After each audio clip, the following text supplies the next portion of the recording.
खुशामदीद guys English with Rabia channel में। उम्मीद है कि आप सब खैरियत से होंगे। गाइस आज मैं आपको बताऊंगी प्रेजेंट परफेक्ट टेंस के बारे में कि प्रेजेंट परफेक्ट टेंस क्या होता है और इसकी पहचान क्या है और इसके नेगेटिव और इंटेरोगेटिव जुमले हमने किस तरह बनाने हैं। लाइक जैसे आप यहाँ देख सकते हैं कि पहचान इसकी यहाँ पे लिखी है, उर्दू जुमले के आखिर में जा चुकी हैं, किए जा चुकी हैं, दिया गया, लिया गया है वगैरह आता है।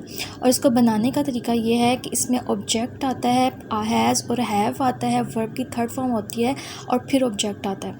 इसमें मैं जैसे आप यहाँ पर देख सकते हैं एग्जांपल्स में कि मैंने अपना काम कर लिया है, तो मैं की होती है आई, अपना काम माय वर्क, फिनिश्ड मतलब कर लिया है फिनिश्ड, थर्ड फॉर्म होगी तो फिनिश्ड होगी। ठीक है, तो आपने ये ध्यान रखना है आई, वी और यू के साथ हैव आता है और बाकी सब के साथ हैज़ आता है। तो इसमें आपने I have finished my work, मैंने अपना काम कर लिया है। वो ये नावल पहले ही पढ़ चुका है। वो लड़का है तो उसके लिए ही यूज़ होगा, अगर वो लड़की होगा तो उसके लिए हर यूज़ करेंगे। He has already read his novel, पहले ही पढ़ चुका है तो he has already read his novel.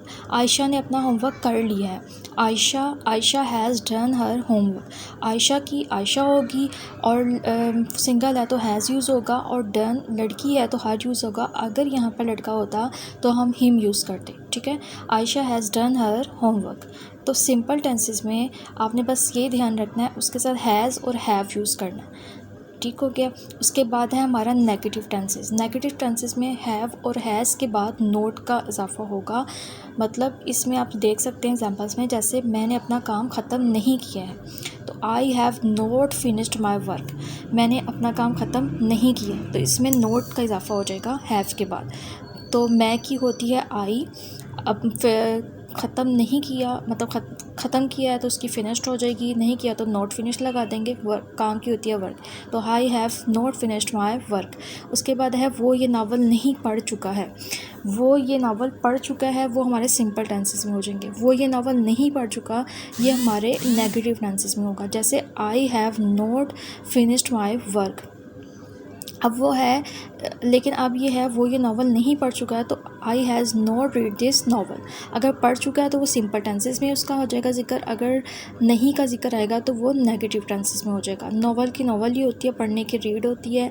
लड़का है तो उसके लिए ही यूज़ होगा, लड़की होगी तो उसके लिए शी यूज़ होगा। तो ये हमारे नेगेटिव टेंसेस हो गए। अब हमारे इंटेरोगेटिव टेंसेस हैं, इट्स सवालिया जुमले जिन्हें कहते हैं। नेगेटिव टेंसेस में आपने हैज़ और हैव को जुमले के स्टार्टिंग में ले जाना है, मतलब उसके पहले ले जाएंगे, उसे स्टार्टिंग में ले जाएंगे। जैसे यहाँ पर लिखा हुआ है ये नावल पहले ही पढ़ चुका है, मतलब ये नावल पहले ही पढ़ चुका है, तो यहाँ पर वो के साथ हैज़ होगा और हैज़ के बाद जो है ही यूज़ होगा। हैज़ के बाद ही यूज़ होगा। ऑलरेडी पहले ही ऑलरेडी आ जाएगा। पढ़ने की रीड होगा। ये की दिस होगा, नावल की नावल होगा, तो he has already this novel, वो ये नावल पहले ही पढ़ चुका है। तो सवालिया जुमले में क्या हैज़ इसलिए लगाएंगे कि वो क्वेश्चन मार्क वाला जुमला बनेगा। जैसे अब यहाँ पर है वो मशहूर हो चुका है, हैज़ बिकम फेमस, मशहूर की होती है फेमस।